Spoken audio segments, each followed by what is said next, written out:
Depois da revelação dos novos processadores de 12ª geração da Intel, finalmente podemos colocar as mãos em um para testar por alguns dias. E claro, compartilhar aí com vocês os resultados e saber se ele realmente é bem melhor do que a geração passada e se essa nova arquitetura híbrida que vem com esses novos processadores, o que ela pode mudar no nosso dia a dia. Mas antes da gente passar aqui para vocês os resultados, já deixa aquele like aí pra gente, se inscreve no canal e ativa o sininho para não perder nenhum conteúdo que pintar aqui no KaBuM TV.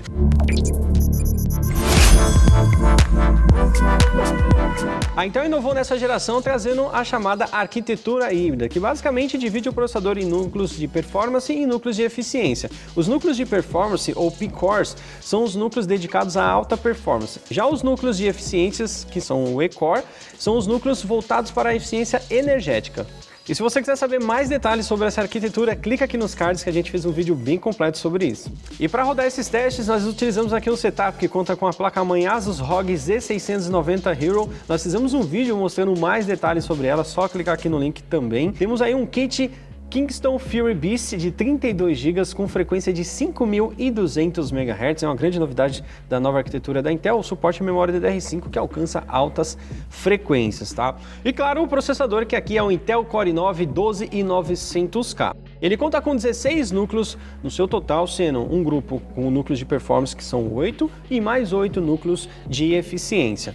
No total ele possui 24 threads. Já o seu clock, por ele possuir essa arquitetura híbrida, nós temos clocks diferentes para o grupo de núcleos de performance e o núcleo de eficiência. Então, no núcleo de performance, eu vou até usar minha colinha aqui porque são muitas frequências, a gente tem um clock base de 3.20 GHz, chegando no modo turbo em 5.1 GHz e pode ir até 5.2 utilizando a tecnologia Intel Turbo Boost Max Technology 3.0. Já no núcleo de eficiência, nós temos um clock um pouquinho menor, justamente porque ele é focado em eficiência energética, né?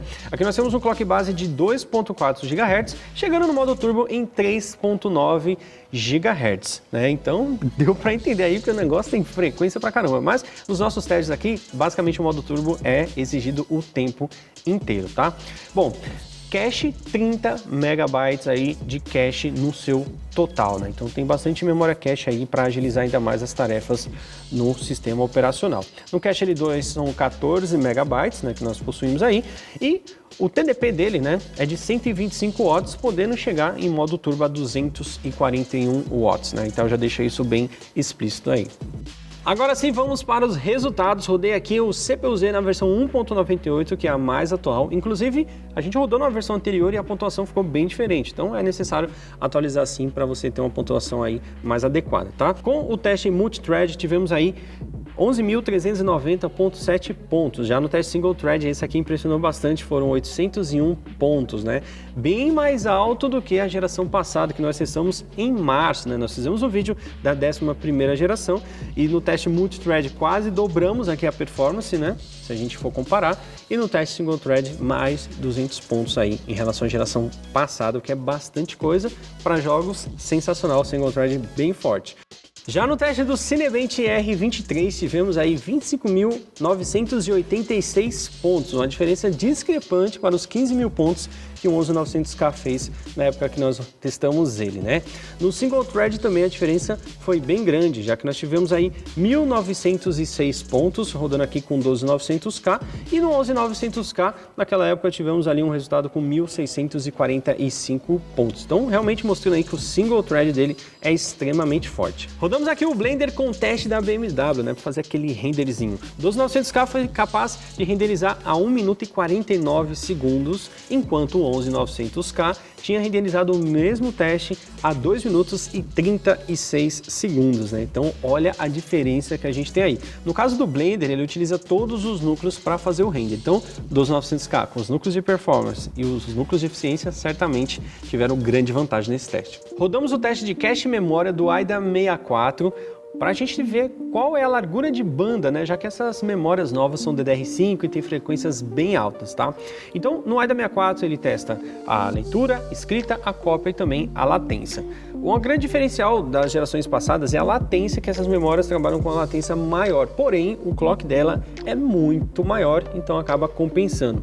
Tanto que no teste de leitura nós tivemos aqui 80.337 megabytes por segundo, né? Então uma diferença bem grande interessante, já que no 11900K, quando nós rodamos os testes nele, ele obteve ali cerca de 51.862 megabytes por segundo, né? Que é uma diferença aí absurda para essa nova geração. E uma curiosidade, quando a gente olha no CPU-Z, por exemplo, a memória fica em Quad Channel, né? Já que cada memória vai possuir ali 2 canais de 32 bits. Uma só já ficaria Dual Channel, somando as duas Quad Channel, bem interessante, né?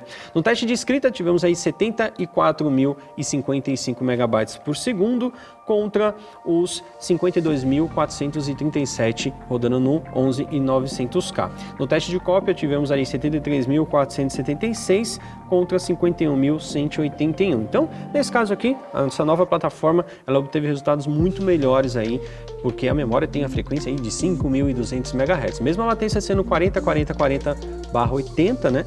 Ela conseguiu ter resultados muito melhores que a geração passada. Já a latência tivemos aí cerca de 80.2 nanosegundos, né? Com o 11900K a latência foi 53.6, mas é aquela coisa, foi mais rápido, porém a quantidade, a carga de dados que consegue transmitir com essa nova geração é muito maior do que na geração passada. E claro que não utilizamos apenas testes sintéticos e renderização para testar ele, né? A proposta dele também é desempenho bruto em jogos, então escolhemos aqui os principais jogos da atualidade, como Halo Infinite, Battlefield 2042, Forza Horizon 5 e, claro, Resident Evil Village. Então, bora para os testes. Começando pelo Battlefield 2042, onde nós jogamos o modo Conquista, né, que é o maior mapa, com 128 players, bem pesado por sinal. Aqui nós conseguimos resultados bons, né, com uma mínima de 125 FPS, uma máxima de 150 FPS e olha só que curioso, o uso de CPU foi bem baixo, de 15% a 26%. E a gente sabia, né, que o nosso processador podia ir mais além do que isso e que provavelmente o gargalo estava sendo a placa de vídeo. Então, portanto, nós testamos também com um gráfico ultra e gráfico no baixo, né, para tirar o peso da placa de vídeo. E tivemos aí os resultados semelhantes, com o mesmo uso baixíssimo de CPU e o mesmo FPS. E o nosso próximo teste é no Halo Infinite, né? Inclusive o jogo tá de graça e se você não viu ainda, o card aqui tem um vídeo de eu testando o jogo e dando muito rage, mas o jogo tá bem divertido. Bom, rodamos ele aqui com uma média aí de 100 FPS, o que dá para jogar o jogo perfeitamente, jamais sendo um FPS, uma mínima de 76 e uma máxima de 130 FPS e mais uma vez o uso do CPU bem baixo. Uma mínima ali de mais ou menos 19% de utilização, com uma máxima de 31% de utilização do processador, o que deixa ele com uma folga bem grande para você fazer outras atividades ao mesmo tempo. Nosso próximo teste foi no Forza Horizon 5 e nós utilizamos duas formas de teste, rodando com gráfico no muito baixo e também com gráfico no ultra, tá? Bom, no gráfico baixo nós tivemos aí uma média do processador, né, rodando a 383 FPS com a mínima de 349 e uma máxima de 419. E no teste combinado foi uma média de 241 FPS. O interessante do Forza Horizon 5 é que ele consegue separar, né, os resultados de CPU e de GPU, assim você consegue fazer um comparativo se nesse teste especificamente qual que está conseguindo levar mais. Nesse caso, o nosso processador, né, teve resultados muito superiores em relação à placa de vídeo, que é uma 3060 Ti. Já com gráfico no Ultra, tivemos uma média de 319 FPS, uma mínima de 278 e uma máxima de 349, isso relacionado ao processador. No combinado, foi 112 FPS. Então tivemos aí basicamente metade do desempenho se a gente rodasse num gráfico mínimo, né? Mas isso é por conta aí da nossa 3060 Ti. Mas mesmo assim, a gente pôde ver que o uso do CPU também se manteve bem baixo. Nosso próximo e último teste foi no Resident Evil Village, que diga-se de passagem, que jogo maravilhoso. Eu já zerei ele e gostei demais. A gente conseguiu aqui ter uma mínima de 97, uma máxima de 115 FPS e o uso do CPU ficou bem baixo, né? 9% a 27% de uso apenas, né? Então, dá tranquilamente para você rodar os seus jogos preferidos de alta performance aí e também rodar com outras aplicações ao mesmo tempo. Essa arquitetura híbrida, ela serve justamente para isso, né? O núcleo de performance vai focar em desempenho, tarefas pesadas, seja renderização, seja jogos, e os núcleos de eficiência vai servir para você conseguir manter outras aplicações abertas sem interromper o desempenho dos núcleos de performance. Durante todos os testes, nós aproveitamos para monitorar a temperatura e o consumo também. O TDP máximo foi de 231 watts e a temperatura, olha que curioso, como ele tem o núcleo híbrido, né? Nós temos núcleos de performance e núcleos de eficiência, a temperatura também fica diferente, assim como o próprio clock, né?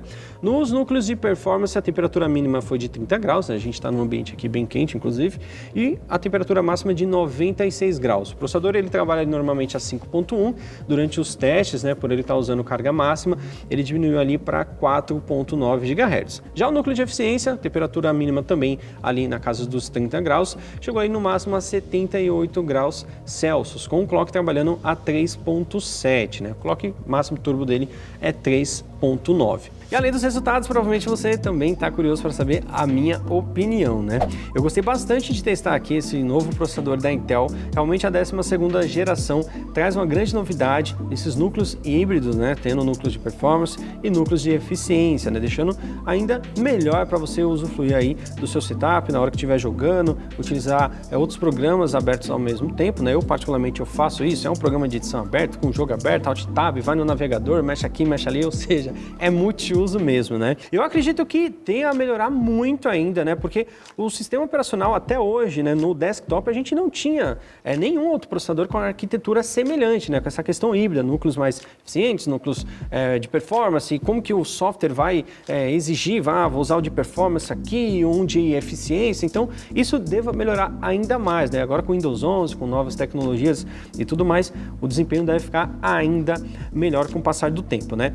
E eu tenho certeza que essa arquitetura vai brilhar ainda mais no ano que vem, quando vier para o mobile, né? Ultrabooks e notebooks. Então, fica ligado. Bom, galera, se você assistiu o vídeo até aqui, deixa aquele like aí pra gente, se inscreve no canal e ativa o sininho para receber notificações de novos vídeos.